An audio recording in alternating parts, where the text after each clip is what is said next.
ಸಂತೆಗೆ ಹೋದನು ಭೀಮಣ್ಣ, ಹಿಂಡಿಯ ಕೊಂಡನು 10 ಮಣ. ಕತ್ತೆಯ ಬೆನ್ನಿಗೆ ಹೇರಿಸಿದ, ಕುದುರೆಯ ಜೊತೆಯಲ್ಲಿ ಸಾಗಿಸಿದ. ಕತ್ತೆಯ ರಚಿತು ಓ ಗೆಳೆಯ, ಅರ್ಧವ ನೀರು ದಮ್ಮಯ್ಯ. ಕುದುರೆಗೆ ಕೂಗದು ಕೇಳಿಸಿತು, ಕತ್ತೆಯ ಕಿರುಚನು ಚಾಳಿಸಿತು. ನಿನ್ನಯ ಬೆನ್ನಿಗೆ ಹಾಕಿದನು, ಅದಕ್ಕೆ ನಿನ್ನನು ಸಾಕಿದನು. ನೀನೇ ಹೊತ್ತುಕೋ ಬೇಗ ನಡಿ, ದಣಿಯದು ಬರುವನು ಹಾದಿ ಹಿಡಿ. ನಡುಗಿತು ಕತ್ತೆಯ ಕೈಕಾಲು, ಬಿದ್ದಿತು ಭೂಮಿಗೆ ಕಂಗಾಲು. ಬಂದನು ಆಗಲೇ ಭೀಮಣ್ಣ, ಕುದುರೆಗೆ ಹೇರಿಸಿದ 10 ಮಣ. ಹೊತ್ತಿತು ಕುದುರೆಯು ಹೊರೆಯನ್ನ, ಒತ್ತಿತು ಒಗ್ಗಿಸಿತದು ಬೆನ್ನ. ಕುದುರೆಯು ಬೇಡಿತು ಕತ್ತೆಯನು, ಮರೆಯನು ನಿನ್ನ ಉಪಕಾರವನು.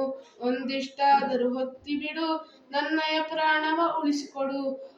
ಕತ್ತೆಯು ಹೇಳಿತು ಹಿಗ್ಗಿನಲಿ, ಆಗೇನೆಂದಿಯ ಸೊಕ್ಕಿನಲಿ. ನನ್ನಯ ಕಷ್ಟದಿ ಹಿಗ್ಗಿದ್ದಿ, ಬಂತೆಯ ಈಗಾದರೂ ಬುದ್ಧಿ. ನೀ ನನಗಿದ್ದರೆ ನಾ ನಿನಗೆ, ನೆನಪಿರಲಿ ನುಡಿ ನಮ್ಮೊಳಗೆ.